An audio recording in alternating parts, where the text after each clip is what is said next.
할렐루야. 오늘은 이제 성경 지명 가운데 이제 베다니를 같이 공부하게 됩니다. 베다니. 이 베다니는 이 성경 지명 가운데에서는 꽤 유명한 지명입니다. 왜 유명한 곳이냐면 예수님이 사역을 하시면서 자주 들렀던 곳이 베다니라고 하는 곳입니다.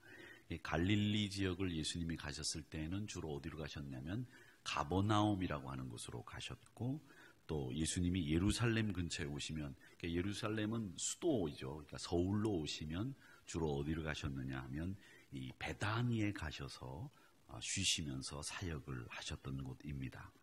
그리고 이 베다니는 예수님이 굉장히 사랑했던 나사로라고 하는 사람이 살던 동네가 베다니라고 하는 곳입니다. 그리고 이 베다니는 여러분 아셔야 되는데 벳박에, 감람산, 겟세마네 동산, 이게 다 사실은 이 베다니 주변에 이렇게 촘촘하게 모여 있어요. 요즘에는 이제 동이 큽니다. 단위가 크죠. 도곡동, 개포동, 그 다음에 대치동, 뭐 이렇게 크잖아요, 동네가. 근데 예전에 우리가 살던 옛 동네, 그러니까 지금 예전에 우리가 있던 독립문 주변에 있는 동네들은 굉장히 동이 작아요. 채부동 조그만합니다. 그 위에 소격동, 안국동, 이 동이 되게 작아요. 그렇죠? 잘 모르시는가 본데. 서울에 안 살아보셔서 잘 모르시죠? 그 서울 강북에 있는 동네들은 작습니다. 굉장히 동이 작아요. 소격동, 채부동, 안국동, 이 동네가 굉장히 작은데 요즘 새로 편성된 이 동은 크잖아요. 그런데 이 베단이라고 하는 곳은 지금 그 강북의 작은 동네처럼 이렇게 조그맣다 이렇게 생각하시면 돼요. 베다니 옆에 겟세마네, 겟세마네 옆에 벳박에, 벳박에 옆에 베다니, 뭐 이런 식으로 감람산, 다 이게 모여 있단 말이죠. 그렇게 생각을 하시면 되는데, 이 베다니라고 하는 이름은 그렇게 좋은 이름은 아닙니다. 베다니 선교사도 있고 베다니 교회도 있고 베다니라고 하는 이름을 많이 쓰지만 사실은 이 베다니라고 하는 이름은 가난한 자들의 집이다, 이런 뜻이에요. 고통받는 자들의 집이다. 그러니까 이름 자체가 별로 좋은 이름이 아닙니다. 여러분, 배라고 하는 말 있죠. 배라고 하는 이름으로 시작되는 그 12지파 중에 지파가 여러분 기억나세요?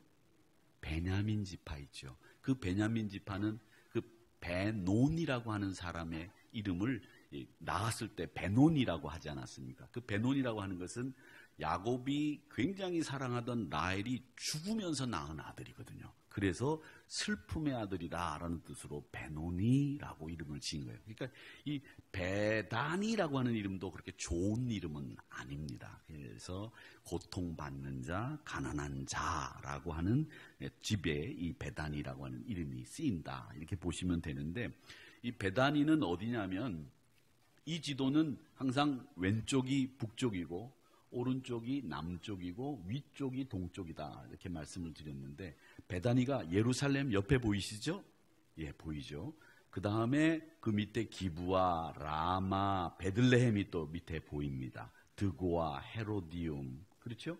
베다니가 저기 있습니다. 그러니까 베다니는 예루살렘이라고 봐도 요즘으로 보면 뭐 틀리지 않습니다.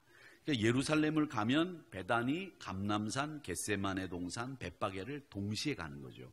그래서 이제 쉽게 설명을 해드리면 성전산이 이렇게 있단 말이죠. 성전산이 이렇게 있어 성전이 있어요. 그러면 여기가 기드론 골짜기예요. 기드론 골짜기. 그리고 건너편에 산이 있는데 그 산이 베다니, 벳박에, 감람산, 그리고 벳박에, 베다니, 뭘 안 했죠? 겟세마네 동산, 그렇게가 거기가 이에요. 그러니까 기드론 골짜기를 두고 서로 마주보고 있는 곳이 감람산, 벳박에, 베다니, 겟세마네 동산, 감람산, 이렇게 생각을 하시면 되겠다라고 하는 겁니다.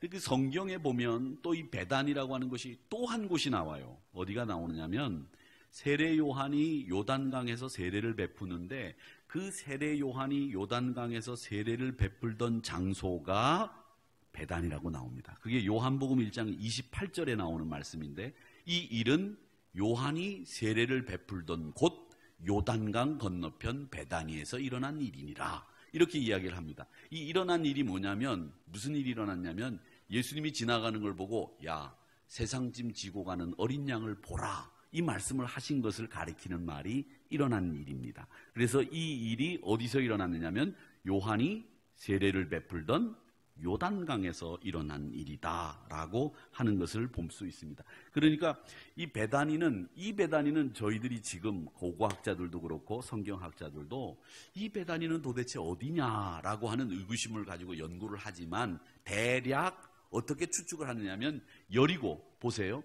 저 여리고 그 빨간 동그라미 있는데 밑에 보면 여리고 있잖아요. 여리고. 저 여리고를 기준으로 맞은편 그 가운데 이제 빨간색 줄이 이렇게 있지 않습니까? 그게 요단강이 이렇게 흘러가는 거라고 보시면 돼요.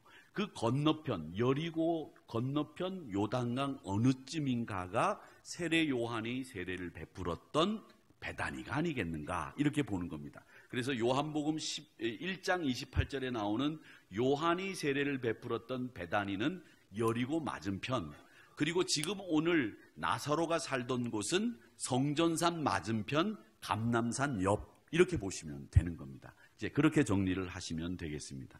자, 그런데 예루살렘 지도를 한번 보시면 예루살렘 주변이 이렇게 생겼습니다. 예루살렘 보시면 그 베들레헴, 예루살렘, 여기 베들레헴이 지금 밑에 나오는데 베들레헴이 밑에 나오면 베다니는 저쯤에 있다, 그렇게 보시고 벳바게, 그 다음에 예루살렘과 베다니 사이에 뭐가 있다고요? 기드론 골짜기가 있다. 기드론 골짜기 한번 따라해 보세요. 기드론 골짜기. 기드론 골짜기가 저 베다니와 벳바게 사이에, 예루살렘 사이에 이렇게 아래로, 위아래로 흘러가고 있는 곳이 기드론 골짜기고, 그 다음 예루살렘 글자가 있는 그 밑으로 가로로 가는 곳이 있는데 그게 뭐냐면 그게 죽은 사람들을 내버리고 쓰레기를 내버리는 흰놈 골짜기가 있는 곳입니다. 아시겠습니까? 그래서 예루살렘을 봐서 예루살렘 글자 밑으로 가로로 돼 있는 골짜기는 흰놈 골짜기. 지금 여긴 표시가 안 나 있어요. 그 다음에 베다니와 예루살렘 사이에 위아래로 내려져 있는 골짜기는 기드론 골짜기다, 이렇게 보시면 됩니다. 그래서 그 기드론 골짜기를 따라 올라가면 어디 도착하겠어요? 위아래로 돼 있으니까 밑에 베들레헴에 도착하겠죠. 그렇게 보시면 되는 겁니다. 그래서 이 베단이라고 하는 옆에는 감람산, 겟세마네 동산이 있다, 이렇게 생각을 하시면 되겠습니다. 그 벳바게, 지금 저 베단이 벳바게에서 예루살렘으로 가는 길이 어떻게 생겼는지 사진으로 보여드리겠습니다. 이렇게 생겼어요. 내려가죠, 길이? 그렇죠? 내려가니까 저 밑이 무슨 골짜기? 기드론 골짜기. 또 금방 잊으셨어요? 한 2분 됐는데. 네. 무슨 골짜기? 기드론 골짜기. 저 밑이 기드론 골짜기예요. 저게 그러니까 위아래로 저 북쪽에서 남쪽으로 흘러가는 거죠. 그러니까 여긴 지금 동쪽에서 저 성전산을 보고 가는 길인데 내려가는 곳이다. 여기가 벳바게 쪽이에요. 근데 이 벳바게 쪽에서 성전산으로 내려가는 길이고 기드론 골짜기고 성전산이다, 이렇게 보시면 되는데, 자, 이 벳바게가 왜 중요하냐면, 벳바게가 중요한 이유가 있습니다. 왜 중요하냐면 이 기드론 골짜기를 거쳐서 저 예루살렘으로 누가, 예수님이 입성하실 때 이 벳바게에서 나귀를 타시고 출발해서 저 밑을 기드론 골짜기를 거쳐서 예루살렘 성으로 입성을 하신 거예요. 그래서 이 벳바게가 중요한데 그게 베단이 바로 옆, 감람산 바로 옆, 겟세마네 동산 바로 옆이다, 그렇게 보시면 되겠습니다. 그러니까 종려주일날 우리가 예수님이 호산나 다윗의 아들 예수여라고 그렇게 하면서 나귀를 타고 입성하실 때 이 벳바게에서 출발해서 저 예루살렘 성전으로 입성하셨다 보면 되겠어요. 그러니까 예수님의 동선이 바로 이 루트를 타고 예루살렘 성으로 들어갔다 보시면 되겠습니다. 조금 더 제가 내려가서 사진을 찍었어요. 조금 더 내려가서 이제는 저 성전산을 보고 사진을 찍었어요. 근데 그 밑에 보니까 뭐가 많아요?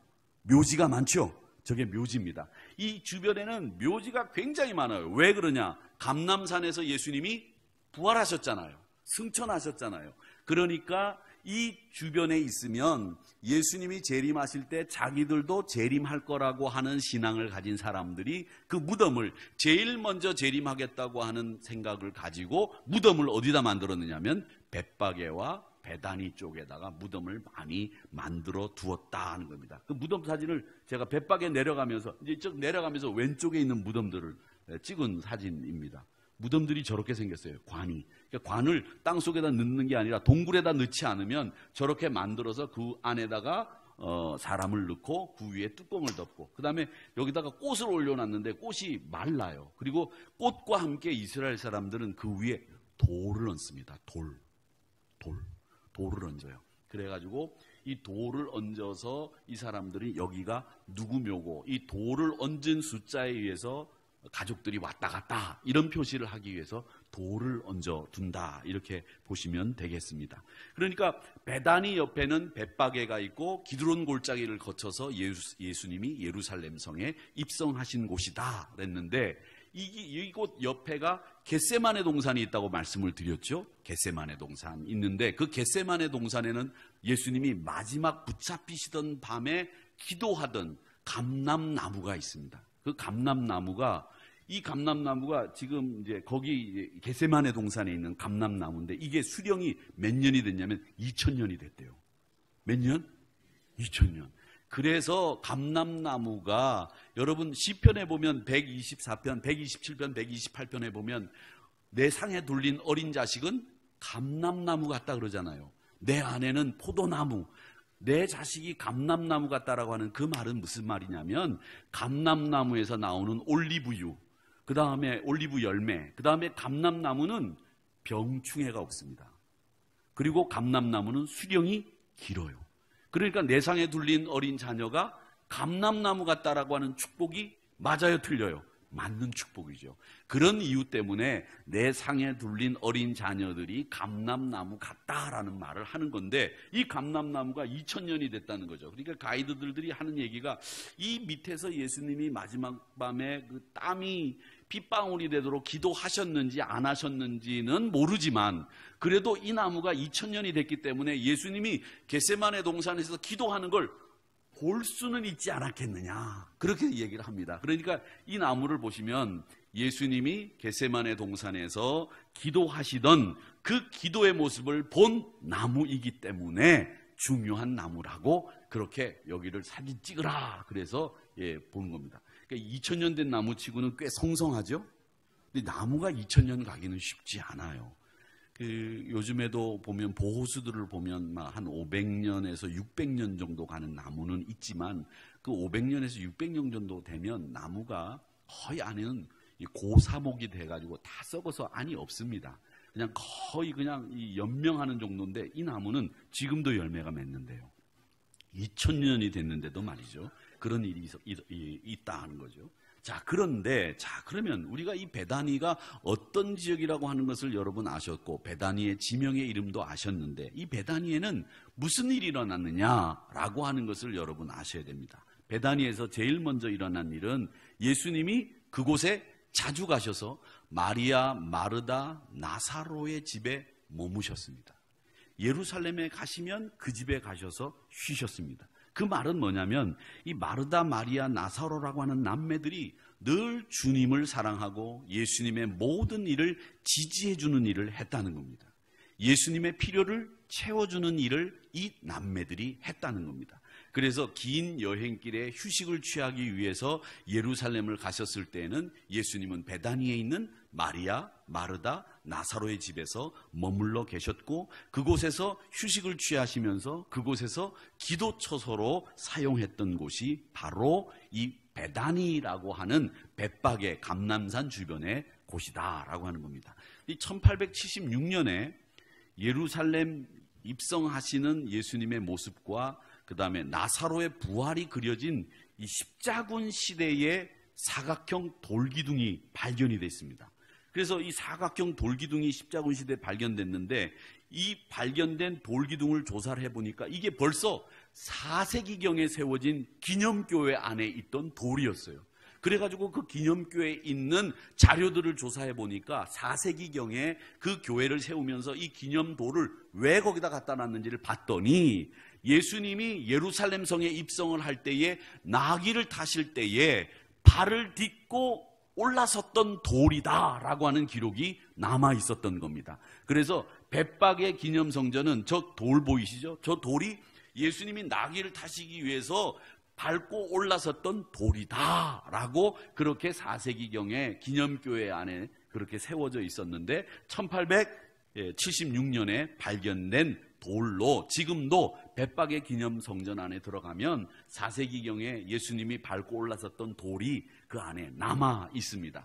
그런데 사실은 그걸 누가 뭐 사진을 찍어놨거나 그걸 이게 예수님이 밟았던 돌이다라고 하는 걸 추측을 해서 만들어 놓은 것이지 진짜 예수님이 밟으셨는지는 저도 확실히 말씀드릴 수는 없지만 4세기경 교회에서 그렇게 했다고 하니까 저 돌이 예수님이 나귀 타실 때 발을 디뎠던 돌이다 이렇게 이야기를 합니다. 근데 이 베다니는 굉장히 작은 동네예요.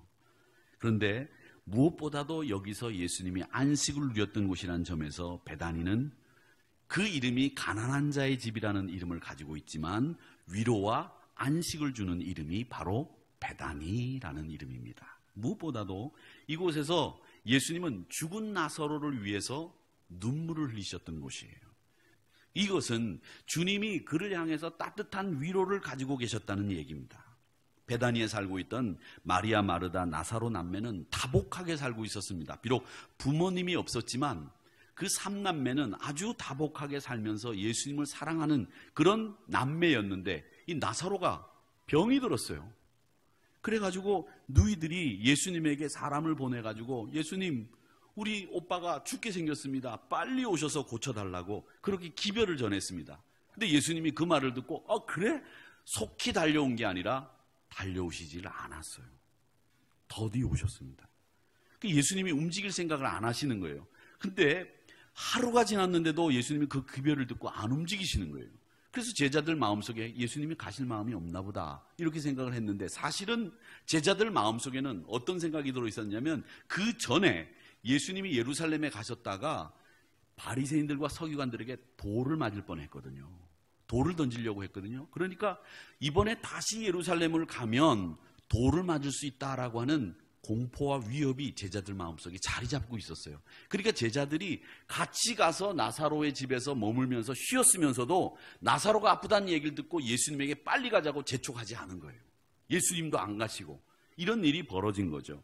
제자들 마음속에는 유대 예루살렘으로 가는 게 싫었다는 겁니다. 자, 그런데 11장 11절 말씀에 보면 예수님이 그때서야 하루가 지난 다음에 이런 말씀을 하는 겁니다. 뭐라고 얘기하시느냐? 한번 같이 읽어보겠습니다. 시작. 이 말씀을 하신 후에 또 이르시되 우리 친구 나사로가 잠들었도다. 그러나 내가 깨우러 가노라. 아멘.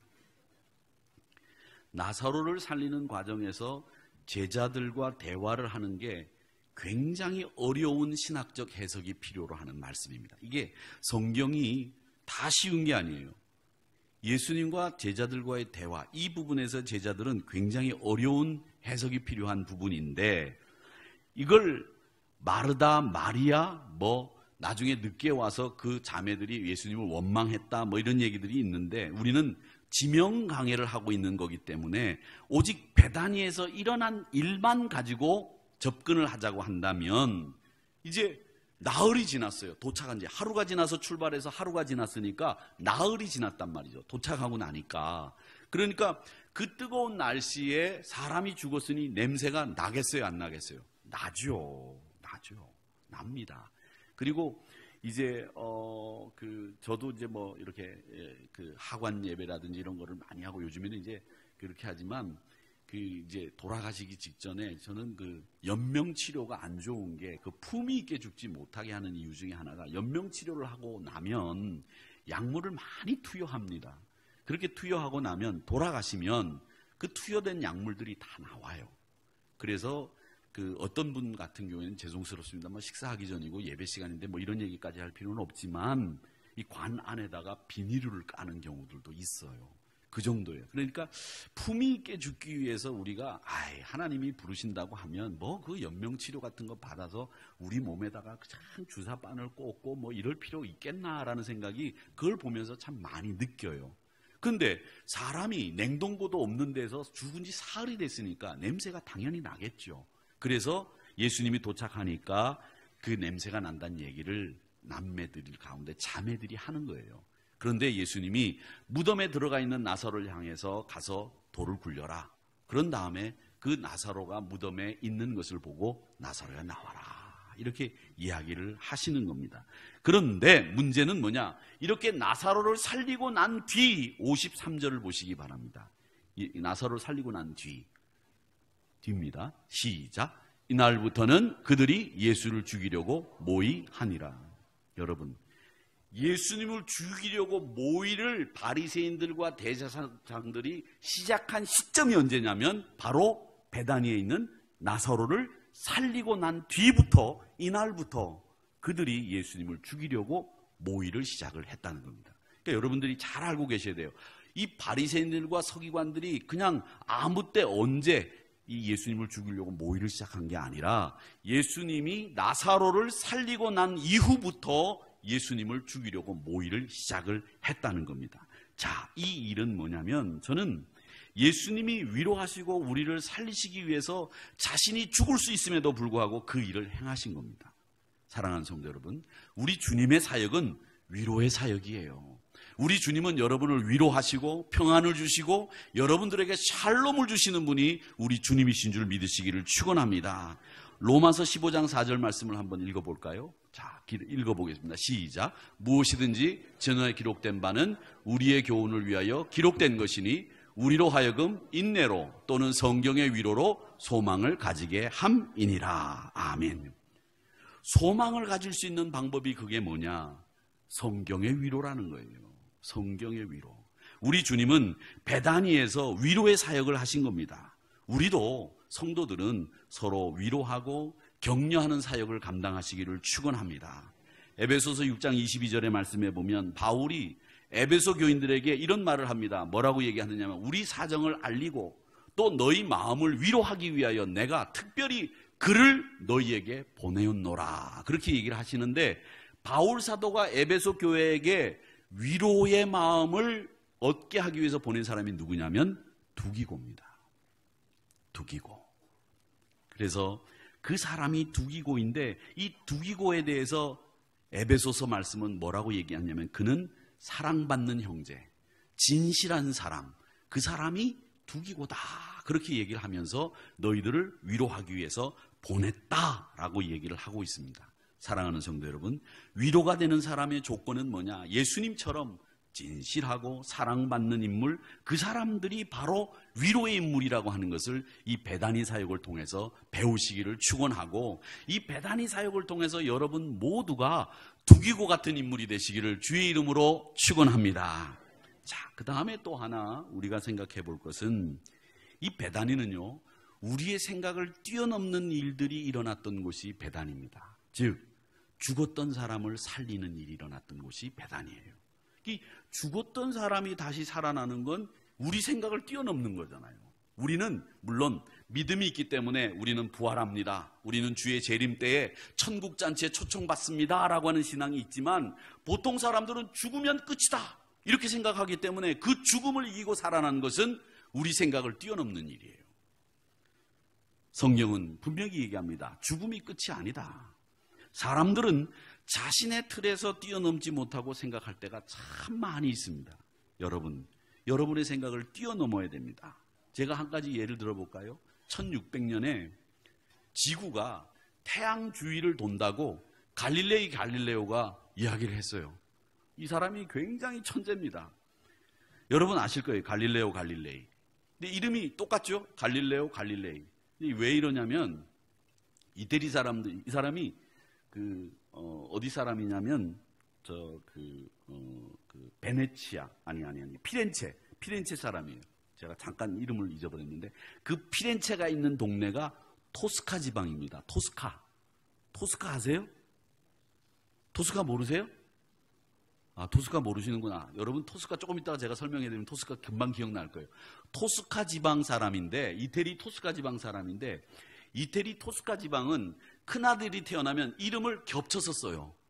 그러니까 제 이름이, 저도 이제 큰아들이지만 토스카 지방에서 제가 태어났다면 윤창용 이렇게 이름을 쓴다는 거예요. 그게 그 토스카 지방의 전통이에요. 큰아들인 경우에.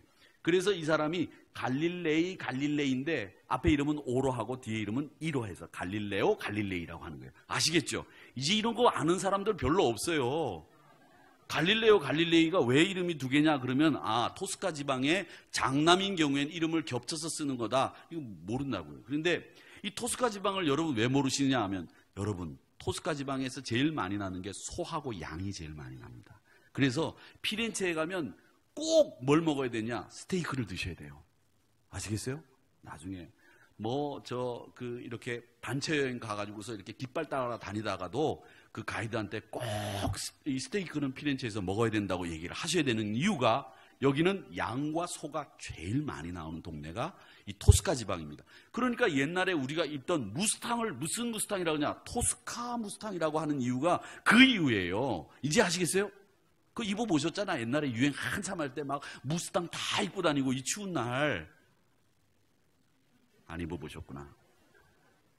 근데 이 갈릴레오가 태어나는 날 영국의 대문호인 섹스피어가 태어났습니다. 그리고 이 사람이 태어나기 3일 전에 누가 죽었냐면 미켈란젤로가 죽었습니다. 그래서 유럽에는 이런 이야기가 있어요. 한 명의 천재 미켈란젤로를 하나님이 데려가시고 두 명의 천재 갈릴레오 갈릴레이와 섹스피어를 하나님이 주셨다. 이런 말이 있습니다. 이제 그만큼 이 갈릴레오 갈릴레이는 유명한 사람이었습니다. 근데 이 사람이 만원경을 발견했어요. 그래가지고 하늘을 쳐다보니까 이거 지구를 태양이 도는 게 아니라 태양을 두고 지구가 돈다는 걸 아는 거예요. 그래서 그 얘기를 했더니 로마 교황청에서 입 다물어라 시킨 거예요. 근데 여러분 그때 누구도 합세를 했냐면 1517년에 종교개혁을 일으켰던 마틴 루터도 같이 나서서 이 갈릴레오 갈릴레이를 공격했어요. 무슨 소리냐? 루터도 태양을 지구가 돈다고 말 같지도 않은 소리. 지구를 중심으로 태양이 돌지. 이걸 누가 그랬느냐? 루터도 그랬어요. 루터도. 그 루터가 그렇게 얘기한 이유는 여호수아 10장 13절의 말씀에 보면 이스라엘 백성들이 시내산을 들어가다가 갑자기 제가 열이 나서 막 이렇게 성경 얘기를 하는데 여호수아서 10장 13절에 보면 이스라엘 백성들이 시내산을 들어가기 전에 아모리 족속들과 싸웁니다.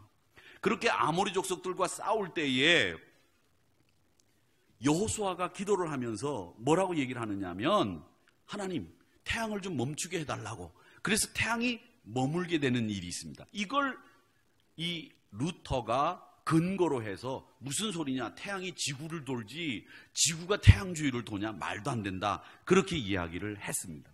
아모리 사람들과 싸울 때 여호수아의 전투 기록에 나오는 이 말씀을 근거로 해서 루터가 갈릴레오 갈릴레이의 지구가 즉 지동설 지구가 움직인다고 하는 얘기를 배척을 한 거예요. 그래가지고 종교개혁자였지만 이 루터도 갈릴레오를 죽인 셈이 된 겁니다. 제가 이 말씀을 드린 이유는 뭐냐? 사람들은 말이죠. 제가 늘 말씀드리지만 알고 경험하고 있는 범위 내에서만 느끼고 깨닫게 됩니다. 그러니까 우리가 많이 알수록 우리가 더 지식의 범위를 넓히고 내 신앙의 범위를 넓힐 때에 우리가 더 많이 깨달을 수 있고 더 풍부한 신앙의 세계 속에 들어갈 수 있는 거예요. 그렇지 않고 조그마한 이런 눈안경을 끼고 아무것도 안 보고 조그마한 것만 들여다보면 늘 이 갈릴레오를 죽인 것처럼 루터와 같은 결정을 내릴 수밖에 없다 하는 거죠. 루터가 근데 그 사람이 못된 사람이냐? 아니죠. 그런데도 그는 보고 있는 것이 그것밖에 없었기 때문에 갈릴레오를 죽이게 되는 결과를 가져오게 되었다라고 하는 겁니다. 그렇기 때문에 우리가 이런 실수를 하지 말아야 되겠는데 오늘 40절 말씀을 한번 읽어보겠습니다. 자, 시작. 예수께서 이르시되 내가 믿으면 하나님의 영광을 보리라 하지 아니하였느냐 하시니. 이 말씀은요 굉장히 어려운 말씀이에요. 난해한 구절입니다.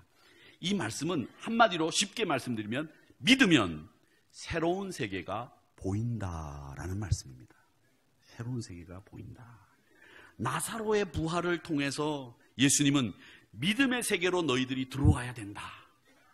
믿으면 너희들이 생각하지 못했던 너희들의 생각을 뛰어넘는 일들이 생긴다라고 하는 것을 말씀하시는 거예요. 그러니까 여러분, 사랑하는 성도 여러분, 여러분의 생각의 틀 안에 머물러 계시지 말기를 축원합니다.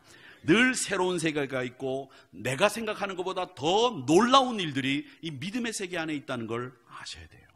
그걸 아셔야 됩니다. 그러니까 우리가 늘 전진하는 신앙이 되기 위해서는 내 생각의 틀에서 벗어나는 일들이 믿음 안에서는 있다라고 하는 것을 아시기를 주의 이름으로 축원합니다. 그래서 베다니는 위로의 동네였다. 우리가 생각하는 것을 뛰어넘는 일들이 일어났던 믿음의 세계가 베다니였다라고 하는 겁니다. 기도하겠습니다.